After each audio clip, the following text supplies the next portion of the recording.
အတွေ့အကြုံရှိမွေထိုင်းဖိုက်တာနဲ့ထိုးသက်ဖို့ပြန်ထန်လေ့ကျင့်နေတဲ့ညီမလက်ဝိမဲ့ဘရော်နီကာ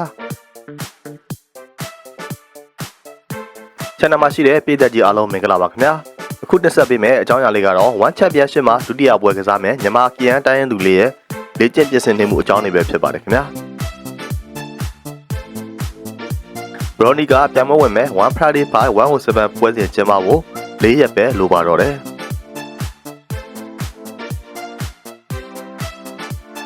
ဒီအချိန်မှာပဲဘရော်နီကာဟာသူ့ရဲ့ one ပထမဆုံးနိုင်ပွဲရယူဖို့အပြင်းအထန်လေ့ကျင့်ပြင်ဆင်နေပြီပဲဖြစ်ပါတယ်သူနဲ့ပွဲတက်ထားတဲ့ Thai Fighter Junior ဟာအသက်ငယ်ပေမဲ့လို့အတွေ့အကြုံပိုင်းတော်တော်များပြီးတော့ဘရော်နီကာအနေနဲ့အလွယ်တကူအနိုင်ရရှိနိုင်ဖို့မဖြစ်နိုင်ပါဘူး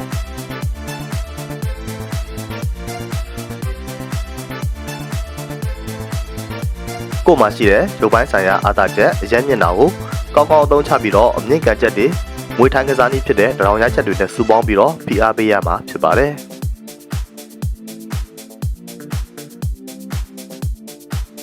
ဘရော်နီကာဟာနှစ်ပေါင်းများစွာထိုင်းဖိုက်ပွဲတွေမှာကျင်လည်ခဲ့ပြီးတော့စုကပတ်တွေလည်းရရှိထားပါတယ်ဒါကြောင့်မို့လို့အဓိကလိုအပ်ချက်တွေဖြစ်တဲ့မွေးထိုင်းကစားပုံကိုသူကောင်းကောင်းနားလည်ပြီးတော့လေ့ကျင့်သင်ယူပြီးနေပြီပဲဖြစ်ပါတယ်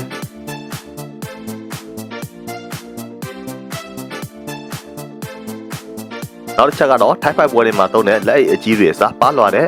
one လက်အိတ်တွေနဲ့အသားကျအောင်သူပြင်ဆင်ထားရမှာလည်းဖြစ်ပါတယ်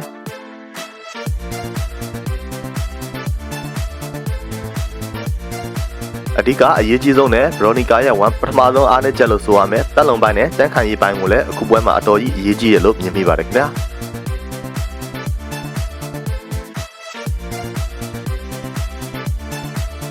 တစ်ဖက်ဖိုက်တာဟာမာကျော်တဲ့ဖိုက်တာဖြစ်တာကြောင့်အချိန်တော်ကြာဖိအားပေးကစားရနိုင်ခြေရှိတာကြောင့်မို့လို့တက်ခိုင်မှုကအရန်ကိုအရေးကြီးလာပါတယ်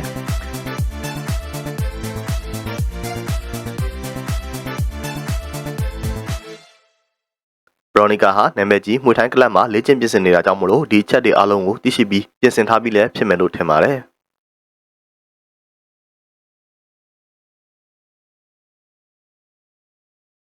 ယနေ့မှာပဲမြန်မာနိုင်ငံကိုချစ်တဲ့ဘရော်နီကာဟာ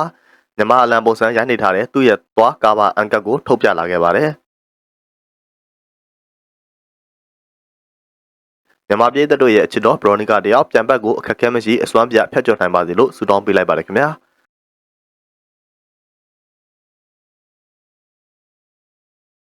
ဆုံးထိကြည့်ရှုပေးခဲ့တဲ့တယောက်ချင်းစီတိုင်းကိုအထူးပဲကျေးဇူးတင်ရှိပါတယ်ခင်ဗျာ